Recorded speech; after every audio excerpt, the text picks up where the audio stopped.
Now, the interface of Microsoft Excel is designed to be similar to other Microsoft Office programs.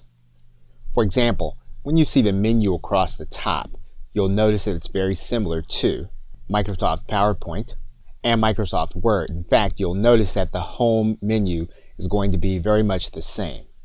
Microsoft Excel has what is called the formula bar, and the formula bar is going to pertain to whatever cell that you have highlighted.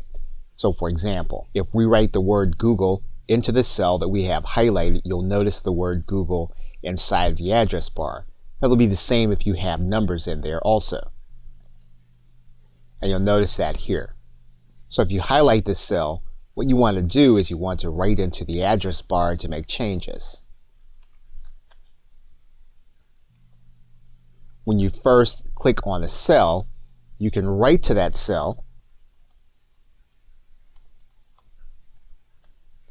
However, if you go back subsequently, it may be more difficult, and what you want to do is use the address bar. You'll notice the word Sheets at the bottom. You'll notice the word Sheet at the bottom, which stands for spreadsheet, and every workbook has several spreadsheets, so the file that you're going to save can have an unlimited number of worksheets inside of it. So for example, what we can do is we can click this button that says New Sheet. We can add a second sheet. We can add a third sheet, a fourth sheet, and as many as we need. In order to make sure that these sheets are going to be identifiable, we can rename them, and we can click the Rename button. And Excel will allow us to write into this area. We can do the same thing for any other sheet.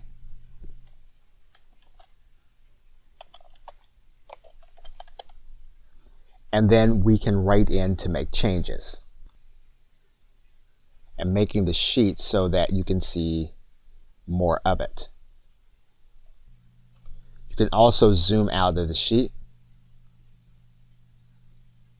where you can see the cells larger but less of it. As is always the case in all Microsoft Office programs, you'll have the opportunity to redo your last action. You can do that and by checking in all of the areas in which you have worked before, and you can go back over your work and redo certain steps.